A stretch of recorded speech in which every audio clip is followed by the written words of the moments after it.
Olá, seja bem-vindo ao Cultura Entrevista. No programa de hoje, voltamos a tratar do tema saúde. E o foco da nossa entrevista é a evolução que a psiquiatria vem apresentando. Nós vamos tratar aqui dos mitos em torno desse ramo da medicina e o quanto a evolução melhorou a condição de quem precisa de atendimento psiquiátrico. Para falar sobre o assunto, convidamos um especialista, Dr. João Henrique Dupin. Dr. João Dupin, obrigado pela presença aqui na TV Cultura. Obrigado.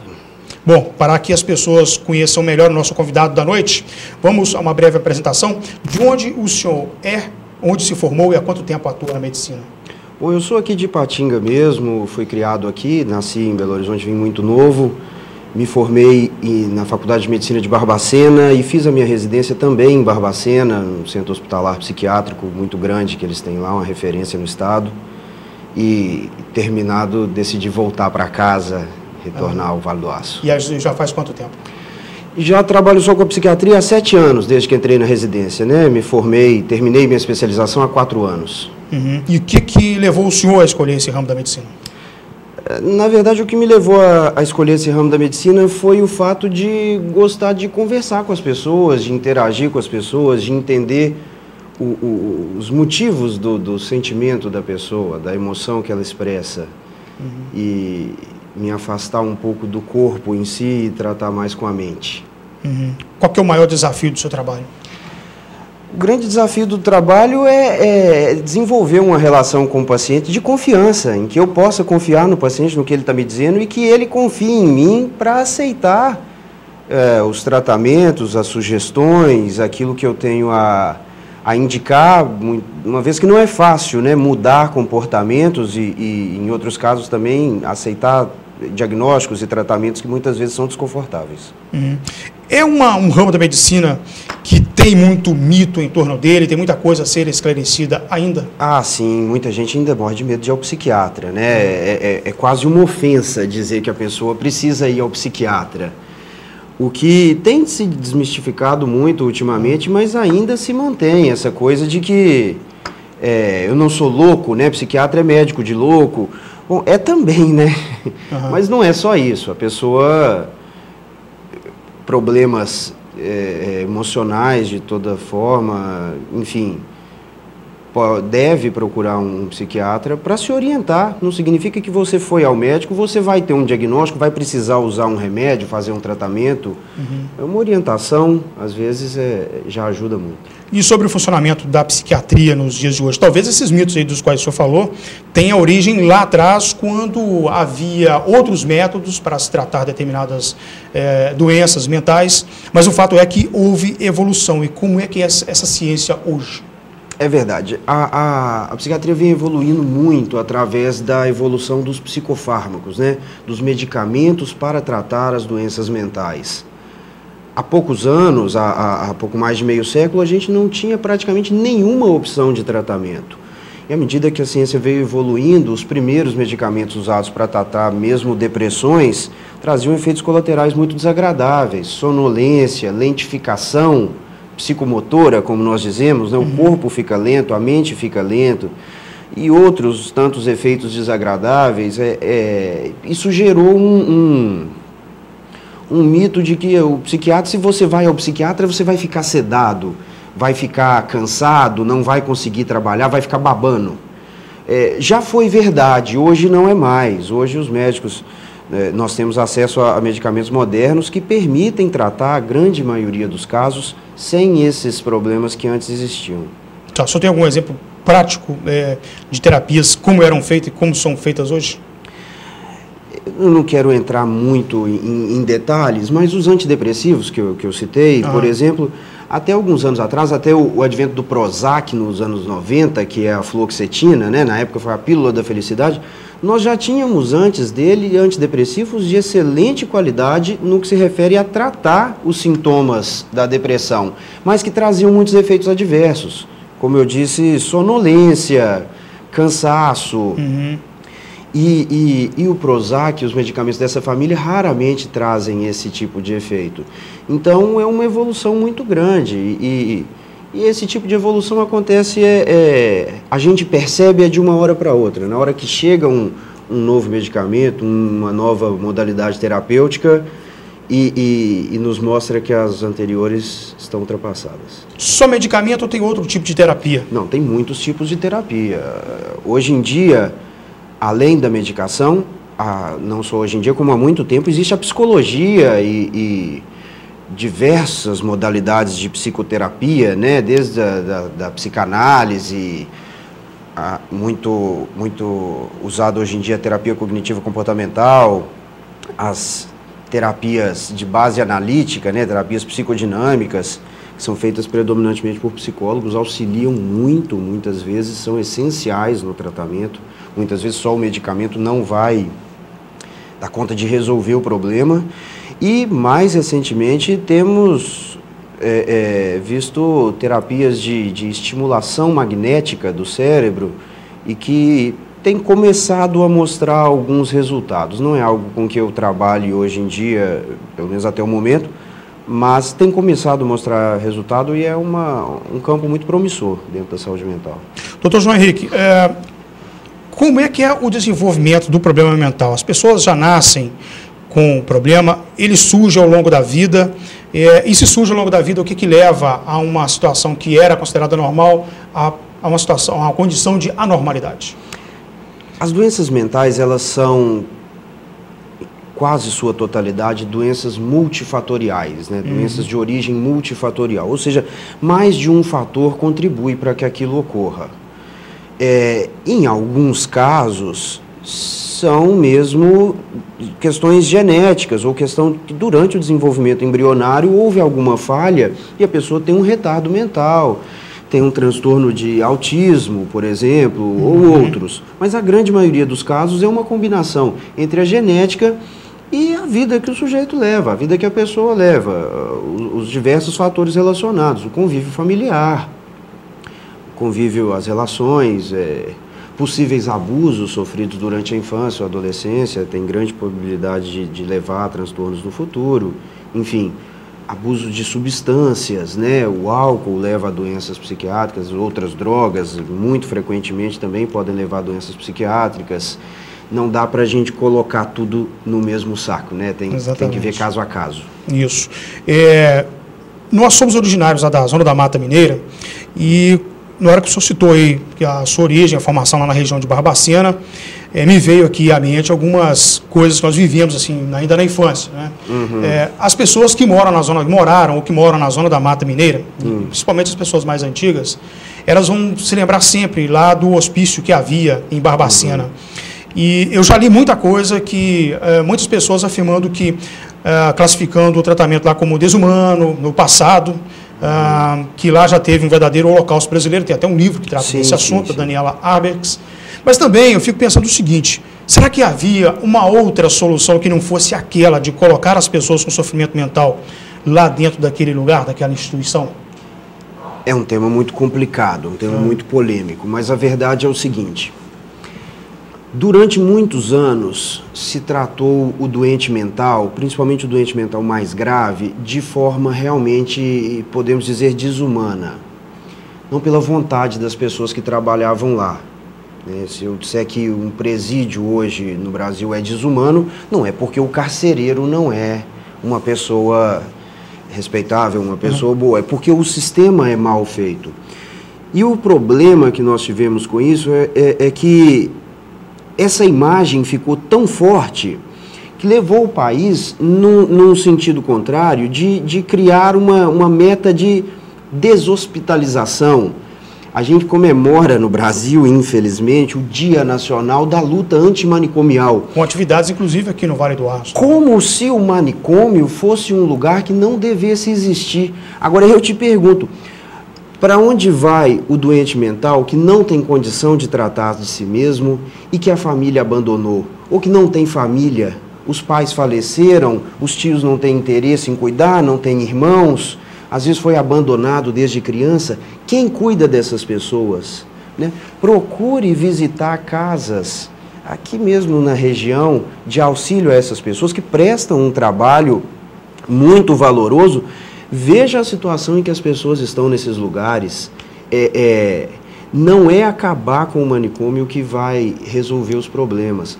mesmo doentes psiquiátricos que têm problemas agudos, têm crises mais agudas, né, que vai durar algum tempo, algumas semanas talvez, é muito difícil internar esses pacientes hoje, porque o Hospital Geral, um hospital como o Hospital Márcio Cunha, o antigo Hospital Siderúrgico, o Hospital da Unimed, ele não está tão bem preparado assim para receber esse paciente. A equipe não está acostumada com um paciente agitado, um paciente que vai ameaçar, que vai quebrar objetos.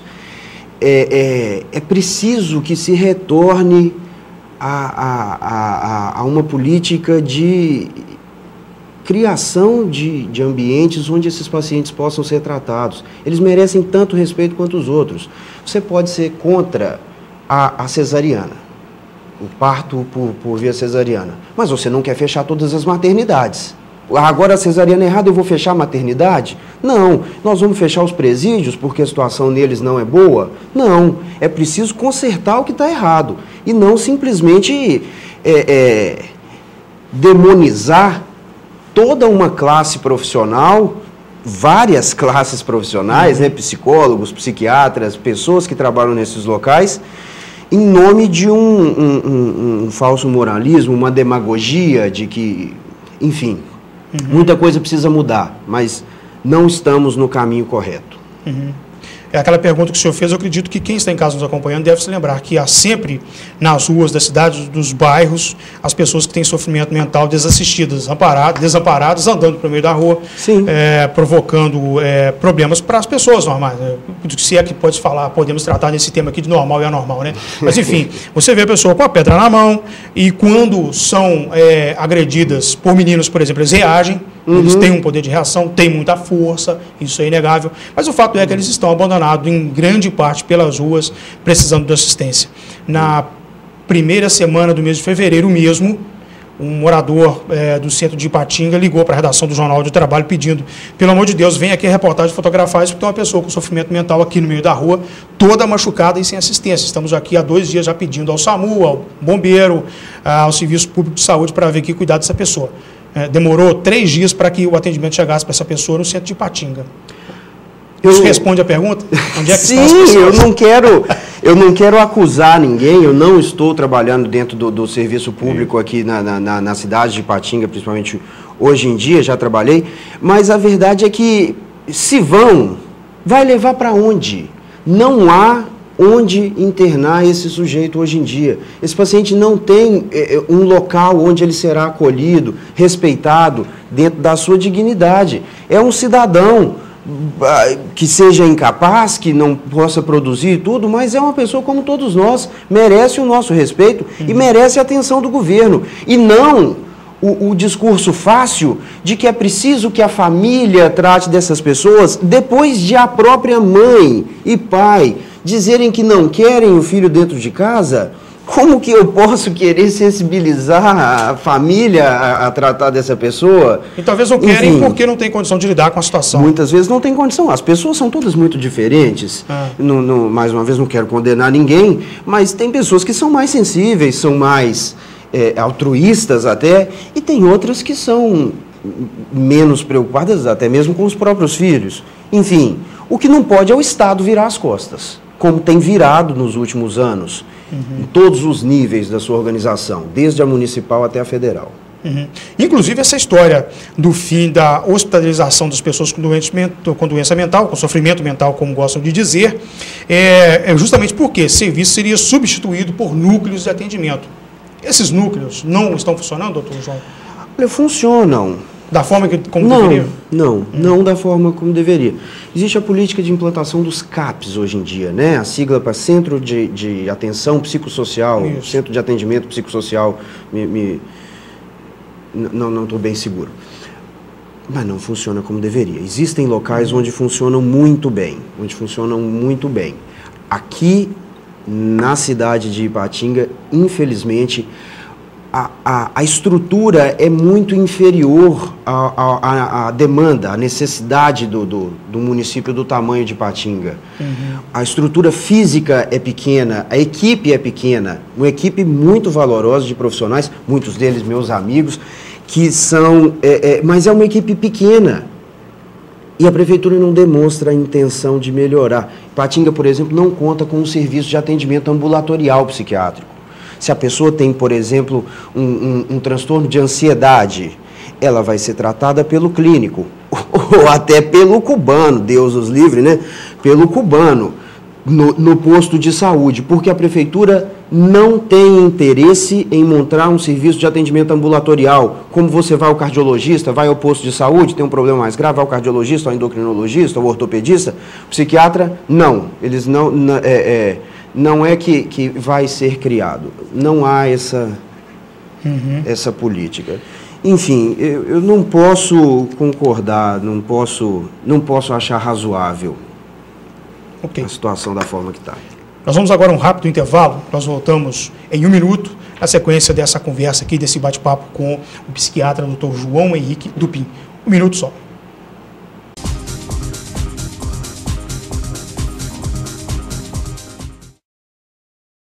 Se você não quer ter dor de cabeça na hora de fazer os seus serviços gráficos, procure a Gráfica Art Publish. Moderno parque gráfico com profissionais atualizados, prontos para atender com rapidez, a cortesia e a pontualidade que o mercado exige. Gráfica Art Publish, sinônimo de qualidade em serviços gráficos, atendimento em sede própria, com assessoria jornalística, fotolito eletrônico e criação de peças publicitárias. Gráfica Art Publish, mais que impressão, impressiona. Art Publish, Avenida Londrina, número 400, bairro Veneza 2, Ipatinga. Telefone 3828-9020. Artpublish, @artpublish.com.br.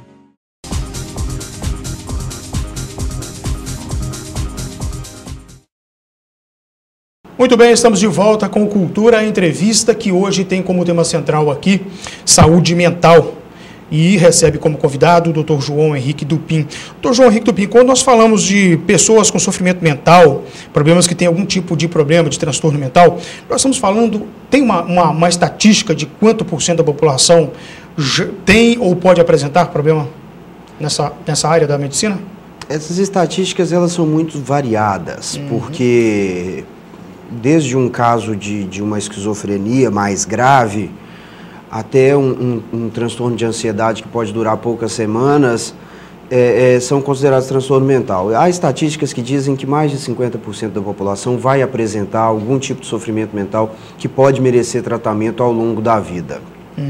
Então, é algo que, inclusive na faculdade, digo aos alunos, né, tenham atenção à psiquiatria, porque todo doente, todo paciente que o médico atende, ele tem também questões emocionais que influenciam no seu processo de adoecimento e no seu processo de cura. Né? A pessoa que não está confiante no tratamento, por exemplo, ela vai ter mais dificuldade para se recuperar. Bom, a psicologia e a psiquiatria são duas áreas que ao leigo podem parecer muito parecidas. Quando é que a pessoa deve procurar um psicólogo ou quando o caso dela é para ser tratado com um psiquiatra? A diferença entre o psicólogo e o psiquiatra, existem muitas diferenças, né? Mas o psiquiatra é um médico. Ele, além de estar apto a tratar as doenças mentais, a prescrever medicamentos, né, dar receitas de remédios para as doenças mentais, ele vai saber identificar se aquilo, por exemplo, não vem de um outro transtorno de saúde que está afetando o emocional. Doenças da tireoide, por exemplo, podem fazer com que a pessoa fique muito agitada, ou, pelo contrário, com uma tendência depressiva, doenças neurológicas, outras doenças metabólicas. Então, é um pouco mais abrangente. A psicologia é uma ciência que é irmã da psiquiatria, né? Podemos dizer assim, é uma ciência que nos auxilia aí muito.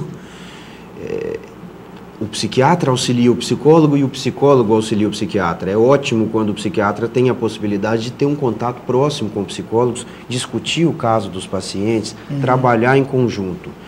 Mas eu, particularmente, oriento que a pessoa, se tem dúvidas, se deve procurar um profissional, procure um médico, procure um psiquiatra, ele vai saber indicar um psicólogo, ele vai saber indicar se é preciso realmente fazer um tratamento, usar remédios, se é uma questão mais simples de ser resolvida de outra forma. É uma situação que não deve ser, como gostam de dizer por aí, empurrada com a barriga, tem que ser buscada uma solução para ela? Todo problema que nós temos, quando a gente vislumbra uma solução, é bom que ela seja enfrentada logo, né? Que a gente implemente a mudança a saída assim que possível. Porque, à medida que o tempo passa, as coisas tendem a se agravar. Nós podemos falar aqui de sintomas que podem ser observados pelos amigos, pelos familiares numa pessoa para indicar aí um tratamento? O amigo, o familiar, ele percebe que o sujeito está diferente. Porque, como você mesmo citou mais cedo, não existe o normal, né? O normal é algo que eu não trabalho com esse conceito. Tem gente que acorda às 5 da manhã, dorme à meia-noite, anda o dia inteiro, trabalha na correria e para ele isso é normal. Tem gente que precisa de 8 ou 9 horas de sono, é mais lento, é mais devagar. Eu não posso dizer que um ou outro estejam doentes, desde que isso seja o natural ao longo da vida inteira. A questão é quando a pessoa está diferente. Está mais quieta do que o normal, está mais agitada do que o normal, passou a dormir menos ou mais, está se alimentando num ritmo diferente. Enfim, são as diferenças que devem ser observadas. Ok. Como é que o senhor vê a influência dessa chamada vida moderna como origem de doenças psiquiátricas? É complicado. Hoje em dia a gente tem muita ansiedade por causa disso, né? A vida é cada vez mais corrida, as informações são cada vez mais volumosas e presentes. A gente a gente é meio que obrigado, né? Meio que pressionado a saber tudo, a conhecer tudo. Você tem que ver os filmes, ouvir as músicas, assistir a novela, os jornais, ler as revistas, a internet. O tempo está curto, não é só o meu ou o seu, está curto, o seu deve estar, o de todo mundo parece que está. Sim, sim, claro. E essa influência da vida moderna aí,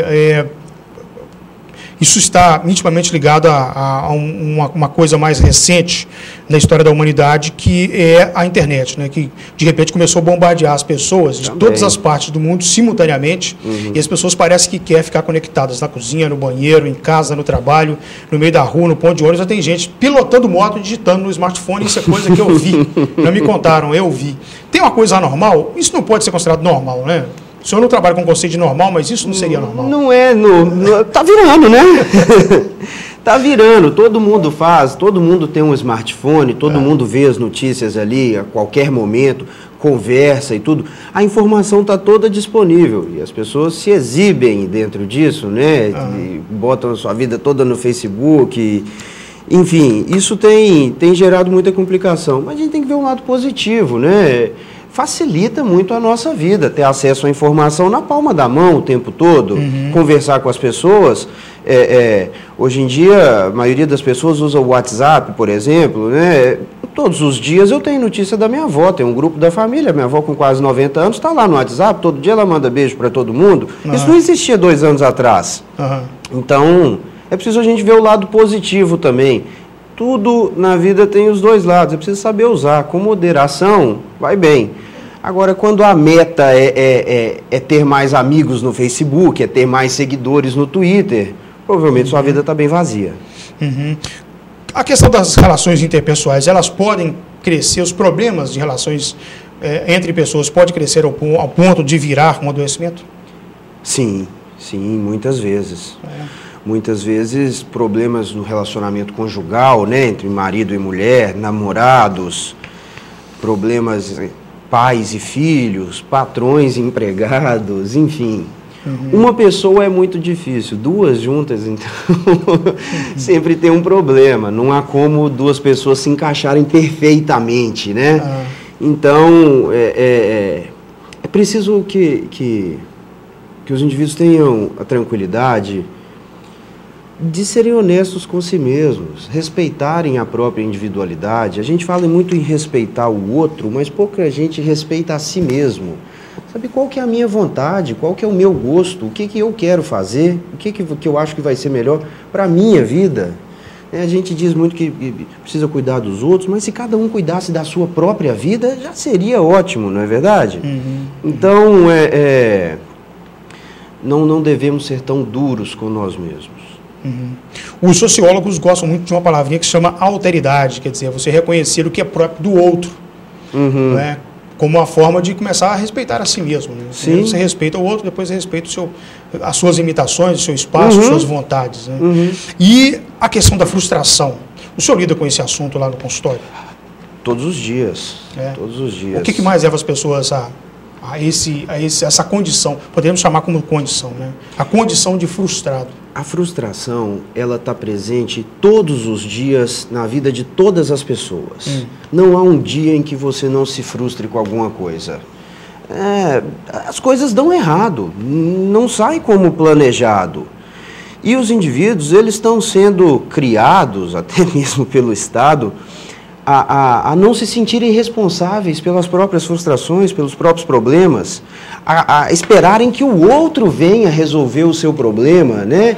O governo tem que me dar uma casa, tem que me dar um salário, tem que me dar um benefício, alguém tem que me ajudar, e as pessoas não se ajudam. Não há como fugir das frustrações, é preciso enfrentá-las. O problema é que a população, de forma geral, está cada vez mais despreparada para enfrentar as próprias frustrações. E, na minha opinião, é isso que tem que ser trabalhado. Se respeitar, como você disse, nas suas próprias limitações, e entender que o problema ocorre. Quando você menos espera, tragédias acontecem. É preciso que a gente aprenda a conviver com isso. Ok. Doutor João, parece que esse modelo de vida moderna também cria algumas aberrações, como, por exemplo, o sujeito começar a usar o Google para fazer consultas médicas, né? Essa é uma realidade também? O senhor já encontrou alguma situação dessa? Quais são as possíveis consequências de consultar o Dr. Google? É quase irresistível, né? A pessoa está se sentindo mal, tem uma ferramenta ali que responde todas as perguntas, por que não ir lá ver? Não acho que isso deva ser condenado. Mas a pessoa, uma vez que deixa de consultar o médico, deixa de seguir a orientação do médico para seguir a orientação de uma pessoa que ela não sabe quem é, que não tem nenhum compromisso com a orientação que está dando, a chance de vir a dar errado é muito maior, né? O médico é um sujeito que, durante toda a sua formação, é preparado, é ensinado a lidar com os questionamentos das pessoas e a se colocar responsável por aquilo que vai acontecer.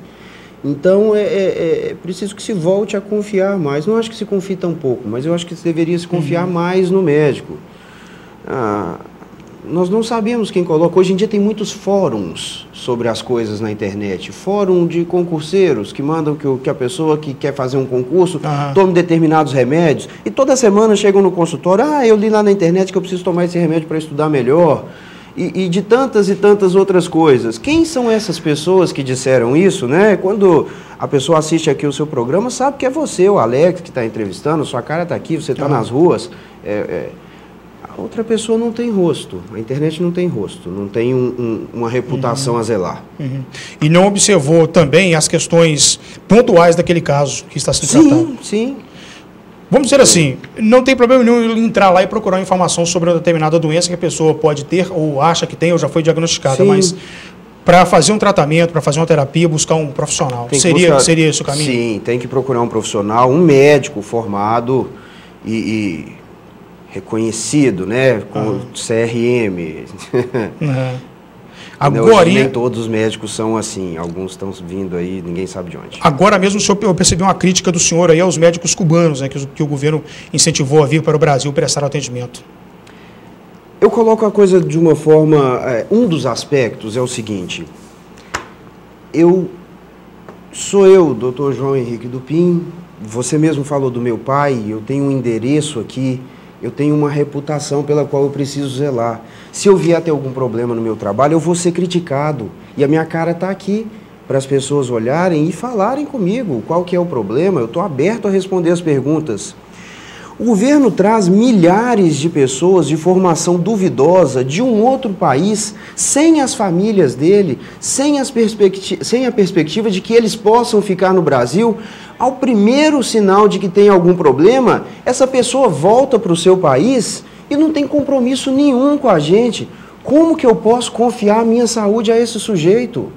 Não é uma questão de se o governo está certo ou não, mas é a questão, eu digo, para a pessoa que está se consultando com o cubano. Não vá, Não dá para confiar nisso. É preciso de uma pessoa que tenha uma história, está aqui para responder. A qualquer momento, mudou a política, amanhã derruba o presidente, volta todo mundo para Cuba. E o seu problema continua aqui com você. Uhum. Eu não iria. Doutor João, o senhor também já comentou comigo agora há pouco, aqui com os nossos telespectadores também, que está presente na academia, né, dando aula. O senhor leciona o que exatamente lá na academia? Psiquiatria. Psiquiatria direto, né? Principalmente aulas práticas. Como é que o senhor está lidando aí com a sua nova geração? A nova geração chegou, está interessada realmente em se formar e formar bem para atender a população? Como é que o senhor sente o ânimo da juventude? Eu posso dizer sobre os alunos da Faculdade de Medicina de Ipatinga que eu conheço. Em sua grande maioria, são pessoas extremamente dedicadas, estudiosas, que estão aí batalhando para se formarem médicos de ótimo nível de qualidade e prestar serviço à população, cuidar da própria vida, né? Trabalharem, fazerem sua carreira, fazerem seu futuro e cuidar da própria vida. Muito interessados. Eu fiquei muito bem impressionado. Há pouco tempo estou aqui na faculdade, fiquei muito bem impressionado com o nível dos alunos. Acho que eles estão de parabéns. E, sobretudo, pessoas daqui, muitas pessoas daqui e muitas pessoas de fora também, muitos baianos, mineiros de outras cidades, de outros estados, mas muitos ipatinguenses têm. Me parece que a cidade realmente entendeu a importância de ter uma faculdade de medicina aqui e reconhece isso. Tenho colegas formados aqui, enfim, me sinto muito orgulhoso de estar lá dando aula, principalmente após ter o contato com os alunos, conhecer e ver o interesse deles. É muito gratificante sair de casa sabendo que você vai encontrar um grupo disposto a te escutar e aprender aquilo que você tem a passar. Suponho que esses meninos, esses jovens, estejam conscientes aí que vão enfrentar uma população que tem grandes expectativas em torno do profissional da medicina. Sim, sim. A pessoa, quando ela decide o que vai fazer da sua vida, decide o seu futuro, ela tem uma ideia do que vem pela frente, né? E o desafio é ótimo, é uma delícia. Uma carreira sem desafios, sem dificuldades, não tem graça, né? Eles estão, sim, preparados, estão se preparando, né? Mas sabem, têm uma boa noção do que vem pela frente e estão muito dispostos a enfrentar. Uma outra situação também, antes de entrarmos aqui para esse estúdio, nós conversávamos sobre economia, né? O assunto é saúde, mas também tem relação com a economia, e vamos ver por quê. Estamos num momento que isso já era esperado, inclusive, que 2015 não seria um ano fácil. Nós temos algumas empresas fechando, nós temos balanços pouco positivos já dos 2 primeiros meses de 2015, e isso tem refletido lá no seu consultório? Sim, sim. De que forma? É muito duro para um pai de família, uma mulher que trabalha, que batalha para construir sua carreira, construir seu futuro, ver os sonhos assim se desfazendo por motivos alheios à própria vontade, ao próprio esforço e mesmo ao esforço da empresa. Não é muito difícil para o empregado que é demitido ou que deixa de ter uma promoção, deixa de ter uma progressão na carreira, mas é tão ou mais difícil para o patrão que é obrigado a demitir e ver a sua empresa minguando, ter que fechar as portas, declarar falência. Moralmente, para ele, isso é um Moralmente é uma tragédia. E para toda a família, né, que vê o seu padrão de vida alterando. E o insucesso, né, o fracasso é algo que bate muito forte em qualquer pessoa. A gente se prepara para vencer, né? Tem derrotas, como eu disse, há frustrações na vida. É bom que a gente esteja preparado para elas também. Mas ninguém abre uma empresa com a pretensão de demitir os funcionários. Ninguém faz um curso superior e se imagina daí a pouco desempregado, sem condição de criar a própria família. Mas, enfim, o povo escolheu o governo que está fazendo isso. Se a gente não dá, uma coisa que eu digo muito no meu consultório é que não dá para a gente compensar as coisas. Mesmo com as crianças, a gente tem um filho e vê ele sofrendo, você quer compensar, né? Vai tomar vacina, mas depois eu te compro um picolé. Não dá para compensar, a realidade é dura e é todo dia. Então, é preciso que as pessoas entendam que não tem mais isso depois. Tem que lutar e e conquistar da forma tradicional. Não vai vir depois algo que vai redimir. O senhor sabe que nós pertencemos a uma geração e a grande parte dessa geração cresceu, foi preparada para enfrentar a vida com a informação de que o empresário, o patrão era um carrasco, que só queria explorar a aplicação do capital, explorar a mão de obra, e a gente demora muito tempo para entender que, na verdade, o empreendedor é o que gera emprego, que faz circular a roda da economia, que sem ela nada funciona, e é no momento de crise que o sujeito, eu acho que para pensar sobre isso, né? Quer dizer, tem uma formação também que precisa ser revista, uma educação que precisa ser revista no Brasil. Confesso que eu não tenho ido nas aulas de história, na aula de língua portuguesa, de sociologia, mais recentemente, mas pelo menos quando eu saí de lá era essa visão que a gente tinha. Eu não gostaria de falar tanto sobre política, mas o governo ensina isso ao povo. É nós e eles. Nós aqui, os pobres, os trabalhadores e tudo, e ele. O empresário, é como se o empresário não tivesse estudado, não tivesse feito uma faculdade, não tivesse colocado ali o seu empenho, a sua vida, né, a sua cara, como eu disse, a bater, construído uma empresa, contratado as pessoas. De repente, na hora que ele se vê obrigado a demitir, ele é um malvado, né? A pessoa que, a primeira dificuldade, o empresário está demitindo. O empresário vai fazer o quê? Ele tem que proteger o seu negócio, ele tem que proteger a sua empresa. Os outros funcionários que estão ali, essa pessoa está sofrendo, e está sofrendo muito com essa realidade. Precisa de apoio, precisa de compreensão. É difícil para o funcionário que está sendo demitido entender isso. É verdade. Mas não pode ser assim, nós contra eles, né? Existe um grupo, uma parcela da sociedade que é boa e é trabalhadora e a outra é exploradora. É claro que existem exploradores, mas é uma minoria muito pequena. A grande maioria está trabalhando enfim, todo mundo que trabalha tem que receber, o empresário precisa do seu lucro. Para sobreviver.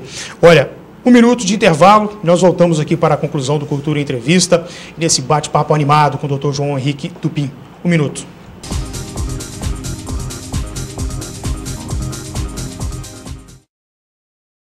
A Clinap dispõe de um amplo mix de produtos, equipamentos e acessórios para limpeza. Atua na linha de produtos químicos atendendo segmentos alimentício, médico, odontológico e industrial, com qualidade e pontualidade na entrega. Clinap, negócios verdadeiramente limpos. Avenida Guido Marliéria, número 190, no bairro Iguaçu, em Patinga. Telefone 3822-4547.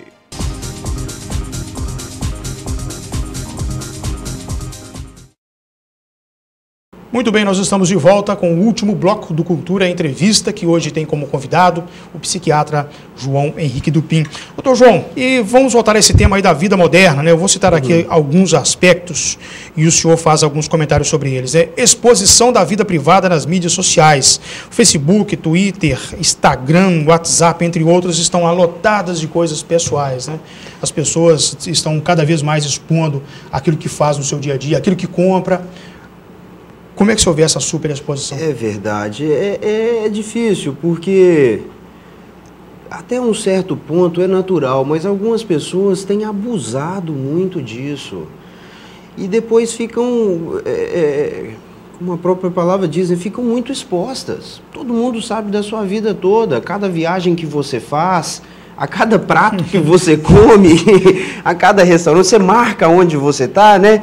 É como eu chegasse aqui, o João Henrique está lá na TV Cultura hoje, daqui a pouco eu estou no hospital, daqui a pouco eu estou na faculdade. Não precisa disso, a gente poderia viver um pouco mais de discrição e evitar alguns problemas, né? Já tem até uma brincadeira assim, no meu tempo de criança a comida era para se comer, hoje é para fotografar. É para fotografar, né? Tem que tirar, você come a comida fria, porque até que você tira uma boa foto, já esfriou o seu prato. Aqui, sensação de vazio, algumas pessoas já começam a manifestar assim, porque antigamente para se comparar a vida era preciso conviver com o outro e a partir dessa convivência pessoal, de entrar na casa do outro, do local de trabalho do outro, que você fazia a comparação. Agora não. Agora se compara de qualquer lugar o que é que as outras pessoas estão fazendo, né?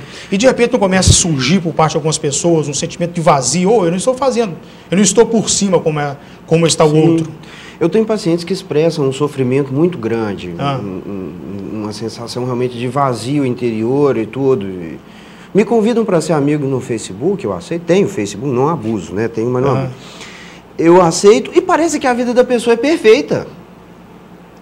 todo dia é foto sorrindo e dizendo que está muito feliz, que a vida é ótima e tudo. Aquilo não é verdade. A gente vê a pessoa no Facebook, no Instagram e tem a noção de que a vida deles é ótima, é um mar de rosas, é tudo.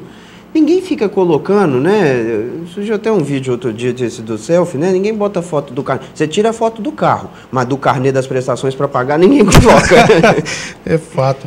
E os efeitos da publicidade? Nós tivemos aí nos últimos anos. Aliás, o Brasil tem equipes que são premiadas internacionalmente por grandes peças publicitárias, campanhas que tiveram repercussão mundial e, portanto, a publicidade no Brasil está muito presente. Está lá no rádio, na TV, no jornal e agora nas mídias sociais também.